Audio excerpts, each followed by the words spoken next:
Gail with Tracy Lawrence here and Everything Nash. Talking again, you're so gracious to us. Thank you so much, Tracy. Always great to see you, Gail. Yes. Okay, so I don't want to keep you too long. 16th annual Mission Possible Turkey Fry, is that right? It is. Does it feel 16 like 16 years.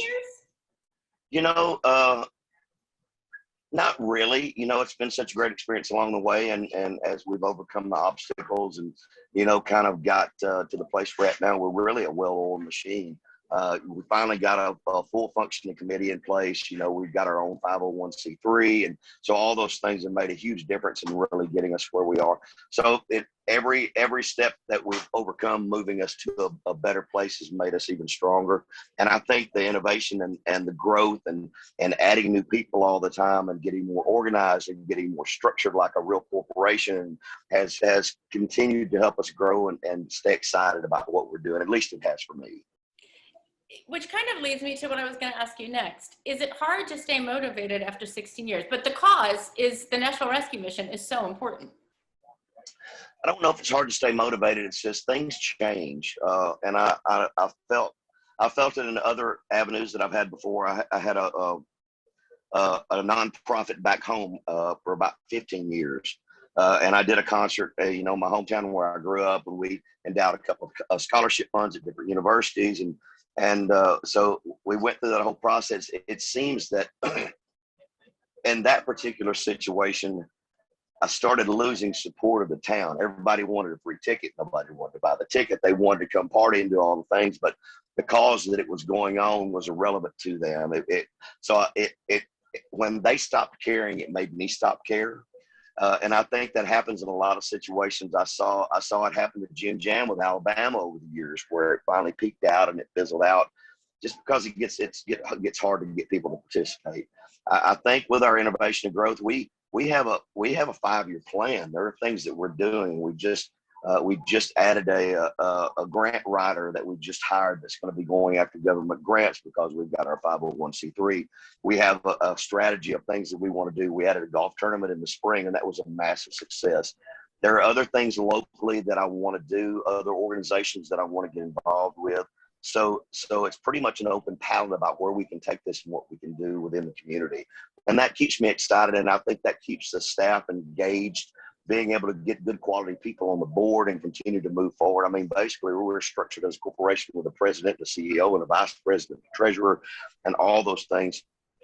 And that means when somebody gets burnt out and they need to leave, then that's fine. And the whole structure of the organization doesn't fall apart. It's not built on one person's back that's been carrying the load for years. So you're able to plug in a new person and keep the whole machine moving forward. And that keeps me excited.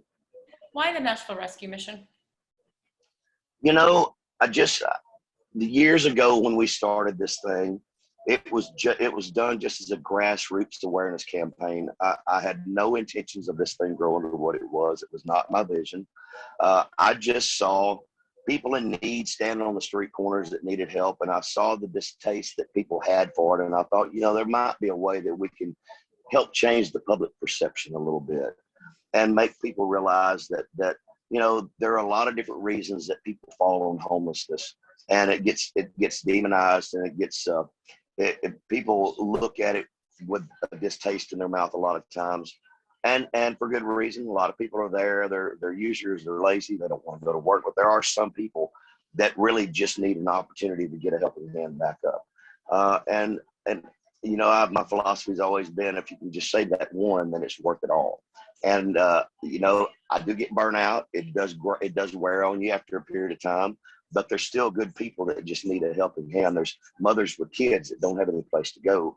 There's people that have lost their jobs and their mortgage and lost their housing. There are situations that have happened, especially in the climate that we're in right now, with such political division, such social division. You know, the economy is very volatile. The stock market's all over the freaking place. You know, and who knows what's going to happen to interest rates in the very near future. It's going to change a whole lot of things in our country. The homeless population in Nashville is tremendous, but I couldn't even imagine what it'd be like trying to deal with this out in LA. I think there's a lot of mismanagement that's going on in a lot of areas, but that still doesn't change the fact that what God tells us to do is not judge our fellow man. Sometimes you just got to close your eyes and do what you're supposed to do. Wow. I didn't look this up. We talked last year, and I know there were some concerns ahead of time because of COVID, but I think you had a record year last year. Am I right? Or close You to it? know, it was on par with what we'd done in the past. We were right there in the same financial ballpark of what we'd done in the past. I think we raised right at $150,000 through the auction, and we really had to scratch it out. I mean, we went after more sponsorship and really kind of padded that side. We didn't make as much money off the auction because we had to do everything in the virtual world. We didn't make the ticket sales from the concert that we typically did because we really had a very limited place that we could put just a handful of people. But we adapted and we made the best of it and we moved on. And the golf tournament was a huge success in the spring. And who knows if that's going to parlay into the next year. You know, we were in a situation where everybody had been locked up for a year and everybody wanted to get out, and we had a tremendous event and raised a ton of money, and it was really wonderful. But that doesn't mean that the next one's going to be that way.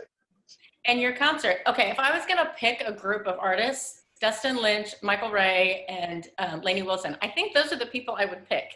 Talk about the concert, more guests you can talk about. Just give us all the scoop. So David Tolliver is actually going to open up for us, and David was. I'm going to prop him up just a little bit because I love my buddy, and he was part of the Halfway to Hazard duo. They never really popped commercially, but they've been good friends and they've been supportive of the Turkey Fry since early on. That's not a group anymore, but David just signed a record deal. So David's going to be opening up the show for us, and I'm excited about him continuing to be a part of it. And then the concert will be all the artists that you just mentioned. I got to know Lainey out with Justin Moore last year. And she was such a sweet, charming girl, and I'm so proud of her. She just had her first #1. And it's great to see young people that are very talented that I get a chance to get to know and spend some time with that really are just beginning their career and having that success. And I'm always proud to prop them up and give them a little special love because she really is a very talented lady. Michael Ray and I have known each other for a few years, and I think he's just an awesome talent. I dig him a lot. He and I have had a chance to hang out just a little bit, and I'm hoping to get to know him a little bit better. Dustin actually came out and saw Clay and I when we were in Omaha. Clay Walker and I in Omaha. He had been out turkey hunting for a few days with a buddy and just happened to be in town. So he and I got to spend some quality time together, and he was part of the process on Good Old Days, the duet album that I did with my hits back a few years ago. And we sang Texas Tornado together, which was really great. And I really like him a lot. He's got a great voice.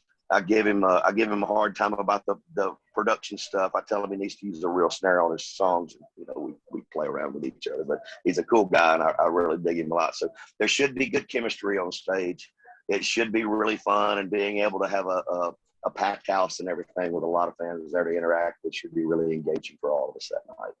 Okay, before I let you go, Hindsight 2020, Volume 3, when is it coming out? It was scheduled to come out in November.